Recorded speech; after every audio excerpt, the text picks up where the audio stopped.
नमस्कार मंडळी, मी सोना तुम्हा सर्वांचं नवीन व्हिडिओमध्ये स्वागत करते। सह्याद्रीच्या डोंगररांगातून वाहणारा कोंबे धबधबा महाराष्ट्रातील रायगड जिल्ह्यातील माणगाव तालुक्यात आहे। जुने गावात नाश्ता करून आम्ही तिथूनच 5 मिनिट अंतरावरच असलेल्या कोंबे वॉटरफॉल जवळ आम्ही सगळे पोहोचलो। पुणे ते कोंबे डिस्टन्स 3 तासाचा आहे, 115 किलोमीटर अंतरावर आहे। तर मुंबई ते कोंबे डिस्टन्स 150 किलोमीटर आहे, जवळपास 4 तास। मी पण निसर्गप्रेमी असाल तर तुम्हाला ठिकाण हे नक्कीच आवडेल। आणि आज आम्ही फक्त हा धबधबा पाहायला आलो नव्हतो, तर त्यावर आम्ही रॅपलिंग सारखी ॲक्टिव्हिटीही करणार होतो। तर 300 फूट इतके उंच असा हा धबधबा आहे आणि त्यावरून आम्ही रॅपलिंग करणार होतो। ऐकताच असं भारी वाटतं, पण तितकंच हे भीतीदायक पण आहे। पण पूर्ण सेफ्टी घेऊन आम्ही ही रॅपलिंग करणार आहे। इथे महाराष्ट्र रेंजर्स आणि सह्याद्री सारथी ॲडव्हेंचर्स ही टीम आहे, यांच्या थ्रू आम्ही ही ॲक्टिव्हिटी करणार आहोत। तर रॅपलिंग म्हणजे काय, तर हा 300 फूट धबधबा आपण दोरीच्या सहाय्याने सेफ्टीसह वरून खाली उतरणार आहोत। त्यासाठी आम्हाला स्टार्टिंगलाच लीडर्सनी इन्स्ट्रक्शन दिल्या आणि आम्हाला काही सेफ्टी इक्विपमेंट पण होते, जे की रॅपलिंग करताना मस्ट आहे। ते सगळं आवरून आम्ही निघालो। इथे थोडा आमचा फोटोशूट आवरला आणि मग तिथे एक पॅच आहे, जिथे की आपल्याला ह्या साईडहून त्या साईडला एका दोरीच्या सहाय्याने आपल्याला तिकडे जायचं आहे। आणि ते सेफ्टी हुक आपल्याला होता, त्यामुळं इथं काही घाबरण्यासारखं नव्हतं इतकं। सकाळची वेळ होती, पाऊसही इतका नव्हता, पण असं मस्त असं धुकं सगळीकडे पसरलं होतं आणि ते सौंदर्य पाहताच मनाला भुरळ घालणारं होतं। दुरून शांत असं खळखळत वाहणारं पाणी चांगलं वाटत होतं, पण जेव्हा आम्ही खाली उतरलो तेव्हा तितकं थंड होतं। आणि त्या साईडला जाताना ॲक्च्युली तो फ्लो इतका वाटत नव्हता साईडहून बघताना, पण तिथे ॲक्च्युअली तो फील होत होता। तिथे गेल्यावर टीम्सची सगळी धावपळ सुरू होती, सगळी अरेंजमेंट करायला, सगळा सेटअप लावायला।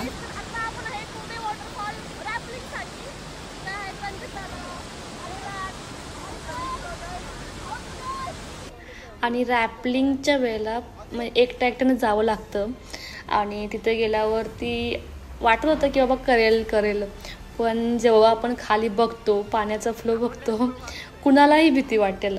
आणि इतकं उंचीवर असणार हा धबधबा, खरंच मला तिथं थोडीशी भीती वाटली होती स्टार्टिंगलाच।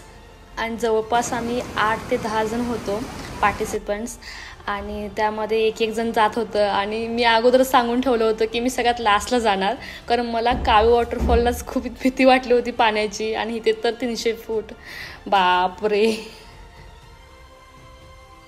अनुरागचा नंबर आहे आणि आम्ही वेटिंग लिस्टमध्ये। कंडिशन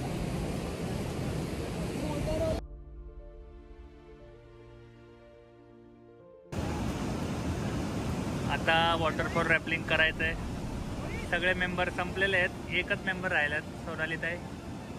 सोनालीताई, कसं वाटतंय? तुम्ही शेवटच्या साईडला या, मग मी जाणार। मी आज नाही येणार आहे। येणार आहे तुम्ही, मला कॉल आला।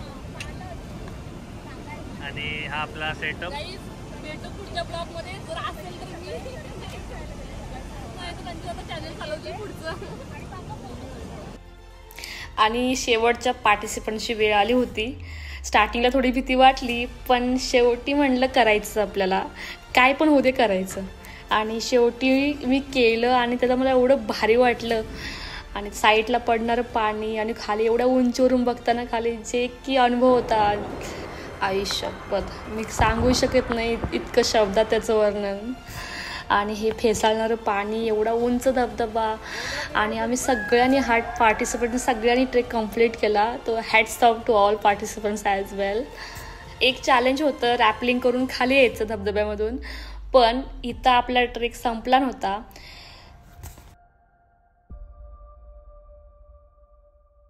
बरं, जितकं आपण 300 फूट खाली आलो होतो वॉटरफॉलच्या, तितकंच वॉटरफॉलच्या अपोजिट साईडने आपल्याला वरती जायचं होतं, जे की रिव्हर्स ट्रेकिंग स्टार्ट होणार होतं। तिथे इतकं दगड होते आणि पावसामुळे रस्ता पण खराब झाला होता। आणि स्टार्टिंगला थोडंसं असं वाटलं की बाबा रॅपलिंगपेक्षा हेच डिफिकल्ट आहे। तसा बराच 1 तासाचा तो पॅच आहे जिथं आपल्याला वरती ट्रेक करून आपल्या कोंबे वॉटरफॉलच्या वरती टॉपला जायचं आहे, जिथं आपण ट्रेक स्टार्ट केला होता. हॅलो मंडळी, आम्ही असं खतरनाक ट्रेक करून आता कोंबे वॉटरफॉलच्या वरती आलोय.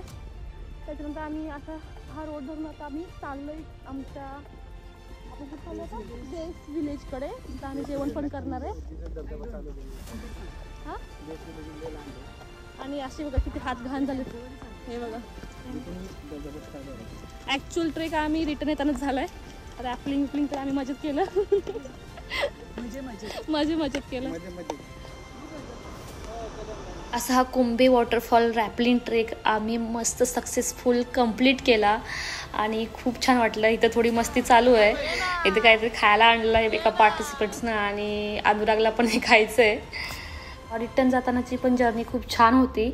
आम्ही लंच कामिनी घाटात एक प्लस व्हॅली म्हणून हॉटेल आहे, ते रोडलाच आहे ॲक्च्युली. तिथं आम्ही जेवण करणार होतो. तिकडे आम्ही चाललो होतो. बसमध्ये सगळे मस्त असे ट्रेक करून झाल्यावरती मस्त आराम करत होते. तिथे गेल्यावरती मस्त असं आम्ही जेवलो. व्हेज जेवण होतं, छान मस्त जेवण होतं. तुम्ही पण इथे ट्रेक झाल्यानंतर जेवू शकता.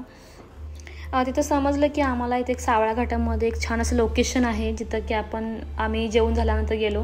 खूप छान वाटलं. वातावरण पण एकदम भारी होतं. तिथून एकदम असं भारी व्ह्यू होता.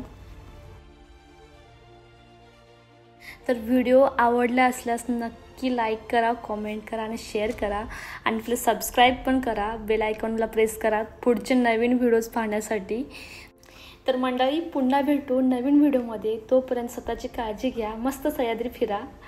Take care. Bye bye.